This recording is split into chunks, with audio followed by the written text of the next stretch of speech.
Hey guys, so sa video na to, ituturo ko sa inyo kung paano i-set up yung MetaMask wallet into OP-BNB network. Okay, kasi yan yung gamit natin kay OP Bull.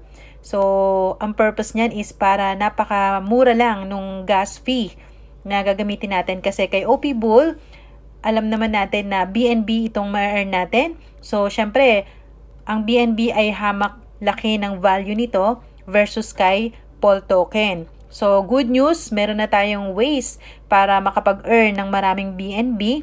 Okay?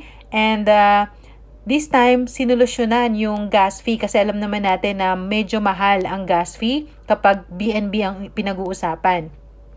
So ngayon, sinolusyonan natin yan sa OP-BNB na ang gagamitin nating network para yung gas fee is kasing halaga lang ng gas fee na ginagamit kay Polygon Chain. Okay? So, eto guys, i-ready natin yung ating mga wallets para pagdating ng launch ng OP Bull, ay ready na tayo. So, kasi kailangan nating i-set up yung wallets natin into OP-BNB network. So, paano ba yon?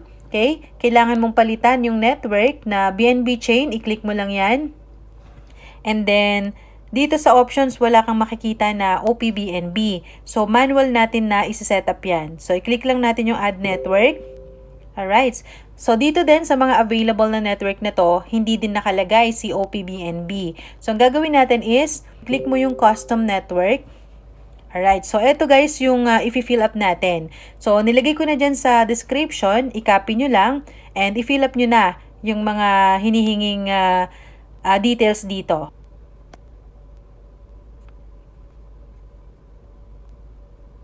Alright. After nyo ma-fill up yan guys, i-save nyo na siya. Okay, click mo lang yung add. And then, confirm. And then, pwede mo na siyang i-switch to network. Okay? So, makikita nyo guys, yung BNB dito. Okay, click lang natin yung get it. So, kung mapapansin nyo, naka OP-BNB mainnet na siya. So, yan yung network na gagamitin natin. So, every time na maglalagin tayo kay OP Bull, once na nilaunch na siya, so, kailangan naka-select itong OP-BNB mainnet. Okay? And same thing sa registration.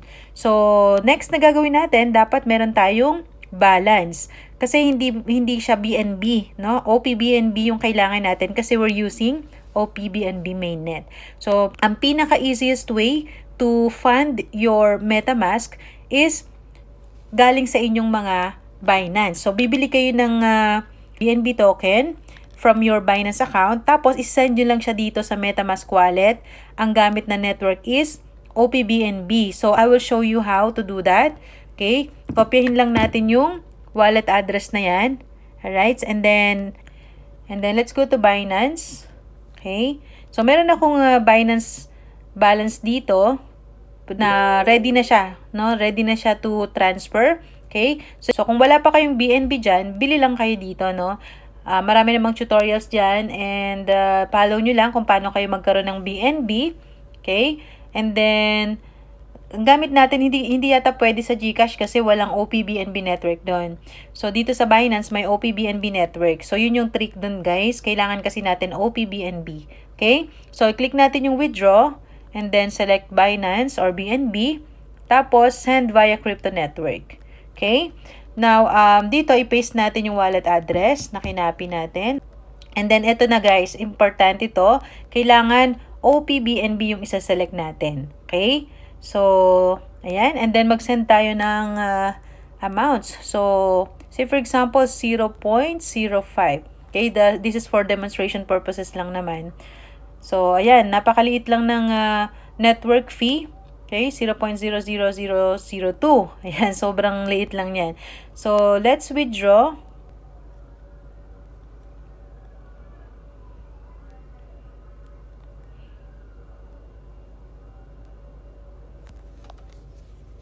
Alright, so processing na siya guys. Hihintayin na lang natin to na mag-completed. Okay.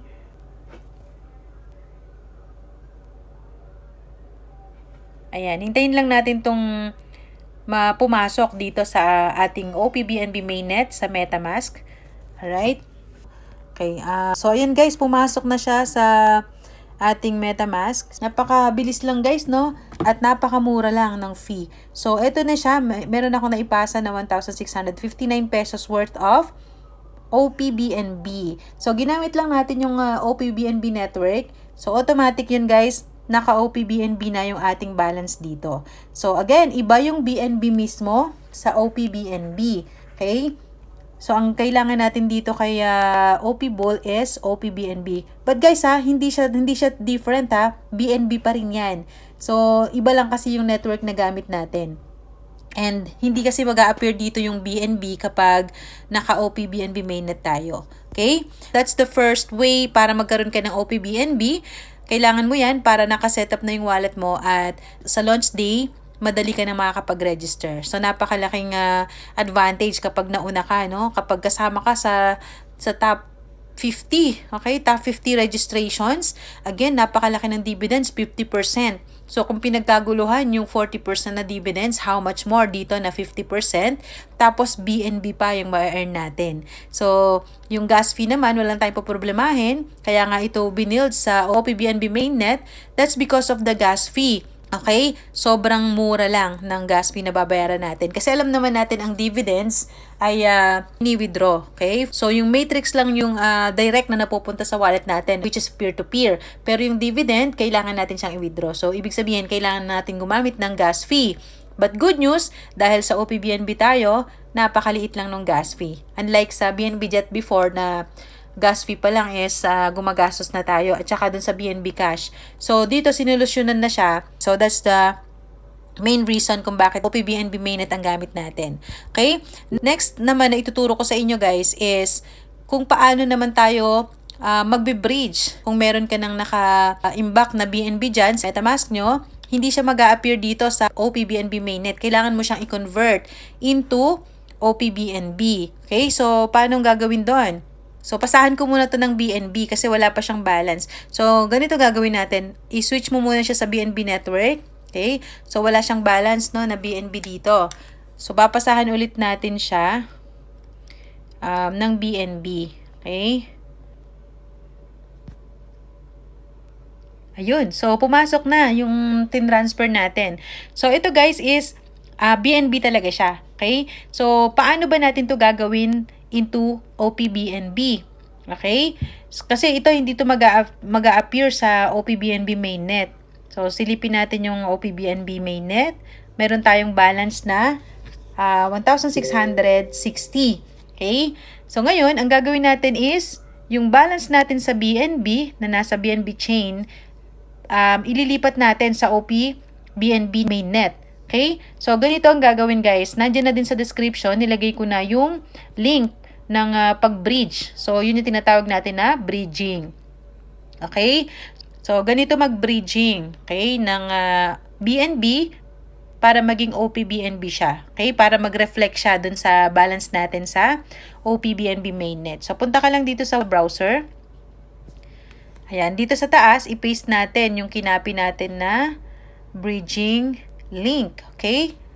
Alright. So, click natin yung go. Alright. So, ito na yan guys. Magbe-bridge tayo, no? Click mo lang yung continue. Okay. So, dito, select muna natin yung ZK Bridge.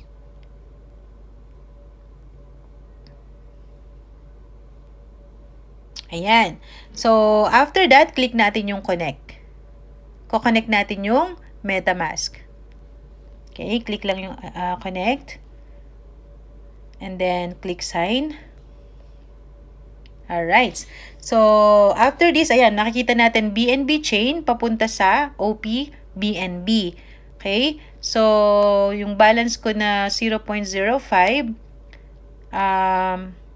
Ayan. So, tingnan natin kung pwedeng maximum. So, kailangan dito natin ng gas fee Kaya, itry natin kung 0.05 lang. Ayan, subukan natin.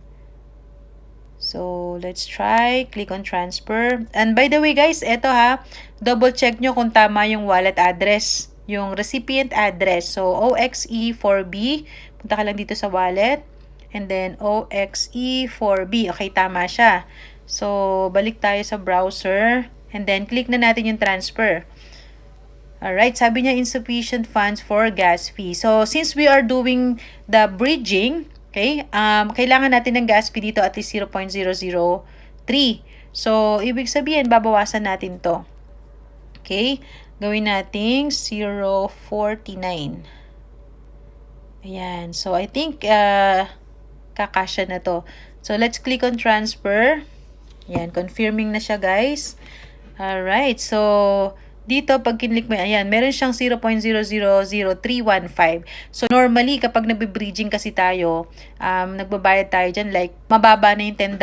So dito guys sa OPBNB, centavos lang, 'di ba? So kasi nagbe-bridging tayo. So let's click on confirm now.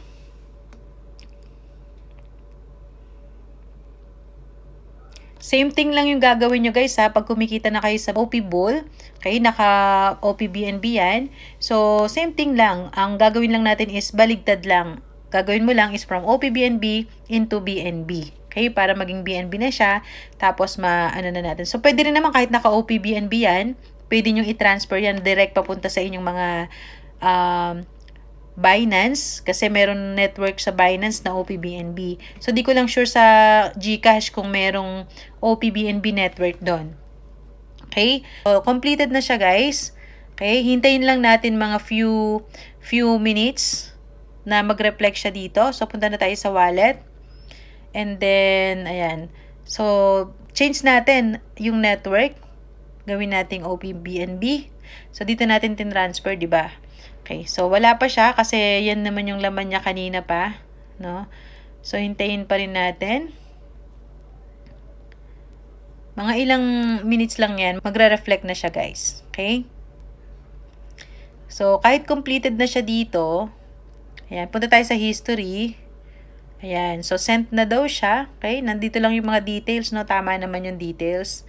So pwede nyo i-double check and then balik na kayo sa wallet. So hintayin lang natin, guys.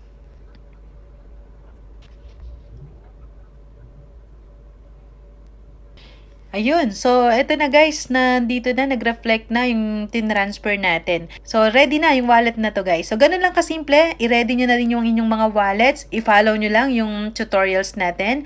So kailangan lang naka-OP BNB mainnet.